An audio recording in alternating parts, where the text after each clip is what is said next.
So we did a thing. Last week, me and 14 of my drummer friends from the Columbus area teamed up to record a series of performance videos.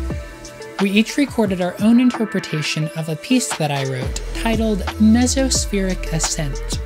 We released all the videos on the same day and even had a small URL fest where I streamed all of the performances. The impetus for this was that I've been missing that drum community vibe, and I think a lot of people are feeling the same way right now. We haven't been able to hang at jams or shows for quite a while, so setting up an online event like this was a small attempt to emulate that. The piece we all performed is called MESOSPHERIC ASCENT.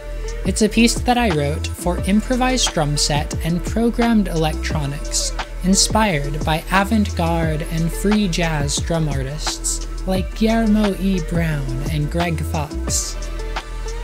But there's also more to it. Side note, anyone who's just here for the gnarly drums can skip ahead to this timestamp, because to explain this piece, we need to talk about clouds and the philosophy of art. Noctilucent clouds are actually ice particles of the size of 20-50 nanometers, which appear at around 83 kilometers above the Earth's surface, and they can only be seen if they are illuminated by the sun when the sun is below the horizon. Mesospheric Ascent is a piece about clouds. And these noctilucent clouds appear only in summer at middle and high latitudes. So this is absolutely counterintuitive, because it means that we have extremely low temperatures in a period of time when there is nearly permanent sunshine. And it turns out that this region, which is called the mesopause region, is actually the coldest place on Earth. The kanji characters in the title literally translate as night, light, cloud. Together, they refer to noctilucent clouds, the highest altitude cloud in the atmosphere, the only type that appears in the mesosphere. The mesosphere has the distinction of being the most difficult layer of the atmosphere to study. Above the stratosphere, it's too high for weather balloons and aircraft to reach, but too low for satellites to orbit. As such, there's still a lot that we don't know about it. This region is, from a physics standpoint of view, fascinating because many different aspects, from electrodynamics to fluid dynamics to particles, all are relevant in that part. It's sort of the intersection between space and our environment. Of interest to me as an artist are the intersections between the science of the mesosphere and the aesthetics of the mesosphere. The wispy, noctilucent clouds, the sandy dune aurora, the anomalous summer radar echoes, and the wavy atmospheric lunar tides. That's right, I was taken aback to learn that the atmosphere has tides just like the oceans. If you've ever seen a shooting star, it was most likely a meteor burning up due to friction in the mesosphere. And so, with all of these things in mind, I set out to create the airy timbres of mesospheric ascent, the spectral paths, the ghostly synth leads, the bendy, wavy ostinatos. So if you are at mid-latitudes like our institute here in Kühlungsborn, the Leibniz Institute of Atmospheric Physics, you can actually see them. If you are too far north, the sun never goes below the horizon, so you will not be able to see them there.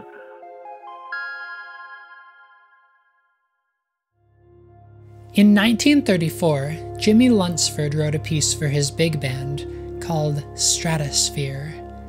At that time, not a lot was known about the stratosphere. It had only been discovered fairly recently, and I have to imagine that it had an air of mystique in the public consciousness, if people were aware of it at all. Now, this is only my vague observation, but I feel like the mesosphere has a similar air today. Most of the people I've talked to about this project weren't exactly sure what the mesosphere even is. It certainly hasn't infiltrated the public consciousness the way that the stratosphere has, and perhaps it never will. But for me, my brief time studying the mesosphere in preparation for this project felt like a glimpse into a window that was always there, but that I had never noticed.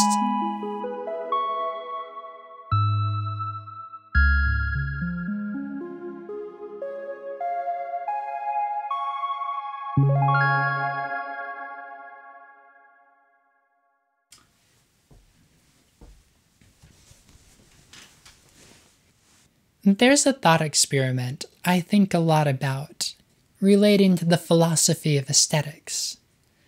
It was posed by Kendall Walton in his paper Categories of Art, and it goes like this. Imagine a society which does not have an established medium of painting, but does produce a kind of work of art called Guernicas.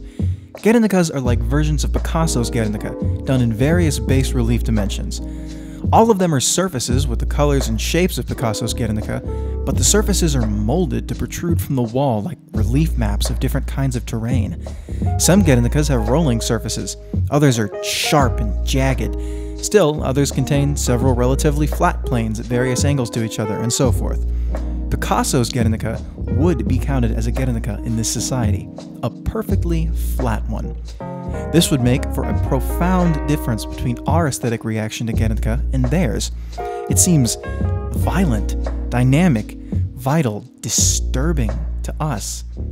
But I imagine it would strike them as cold, stark, lifeless, or serene and restful, or perhaps bland, dull, boring. We don't pay attention to or take note of Guernica's flatness. This is a feature that we take for granted in paintings. But for the other society, this is Guernica's most striking and noteworthy characteristic. What's expressive about it? Conversely, Guernica's color patches, which we find noteworthy and expressive, are insignificant to them. So in my weird artist brain, this project is kind of a realization of that thought experiment. The backing electronics of Mesospheric Ascent are the plain canvas over which musicians can express their performance. We all had the same backdrop. Well, almost the same. There were a couple generative elements. I'll do a tutorial later, and we all made something different out of it. So that finally brings us to the piece, Mesospheric Ascent. This is my favorite moments from 15 different interpretations, all collaged together. Enjoy!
Big thanks to all of the people who were involved in this project, all of the musicians. They are wonderful. You can find their info in the description, as well as a playlist of everyone's full performances of Mesospheric Ascent. Also, huge thanks to Dr. Franz-Josef Lübken from the Leibniz Institute of Atmospheric Physics. It was an honor getting to talk to a true expert in the field of mesospheric weather, and he is in fact a jazz musician as well, so I've linked his band Swingin' Seagulls in the description. Check them out. Lastly, thank you to everyone for watching. This was a highly conceptual project, and I had a lot of thoughts around it. If you feel similarly inspired, let me know what your thoughts are in the comments.